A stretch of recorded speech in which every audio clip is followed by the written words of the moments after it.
There is even more talk about PlayStation going multi-platform in the future. But let's find out if there's some truth to this matter. Up next.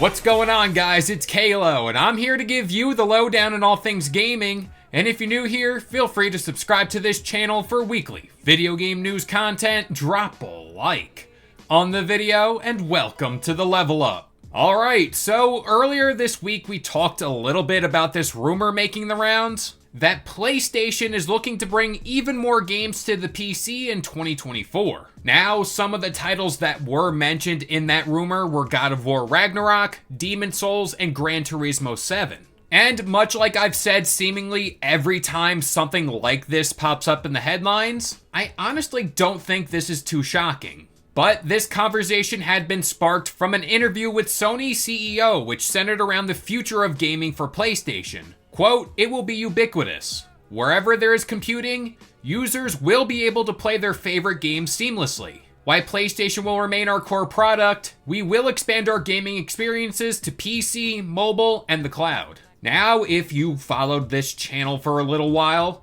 last year we covered pretty much the same exact situation with Xbox, and that centered around the words of Satya Nadella. But context is key here, because Satya Nadella at that time was talking about those ever so controversial Activision Blizzard games versus all Xbox games. Now, I'm not here to drum up this whole firestorm, but I do think this is worth talking about. While the information that has come out isn't entirely new, it's been widely known for a while now that PlayStation has been eyeing this migration to other platforms like the PC. They made moves like acquiring Nixxes to port their games over to the PC. They expanded their mobile territory. And last year, they took some major steps in improving their cloud gaming sector. Basically, the quote just mentioned a few moments ago supports this idea even further, and potentially the story we talked about earlier this week. I think the main takeaway here is seeing how committed Sony has been to expanding to the PC.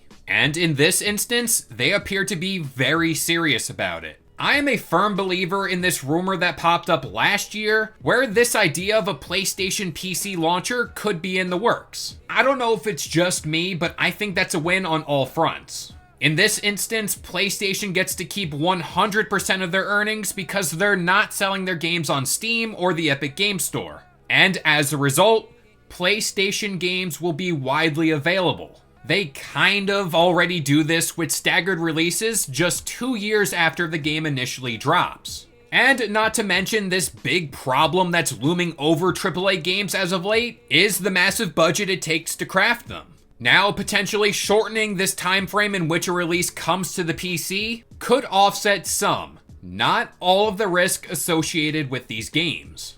I guess what I'm trying to get at here is I think this slow move over to PC only really has benefits for the PlayStation brand moving forward. You get more eyes on your product, and again, potential buyers into the PlayStation ecosystem, much like Xbox does with Game Pass. But hey, with all that being said, I'm gonna pass this question off to you guys. Do you think it's a wise move for PlayStation to dive into the PC market? Personally, I just don't see any downside here. Maybe I'm missing something along the way, but I think it's a win-win. But that about does it here. I've been Kalo. I gave you the lowdown on all things gaming. And if you're new here, feel free to subscribe to this channel for weekly video game news content. Drop a like on the video, and this has been the Level Up.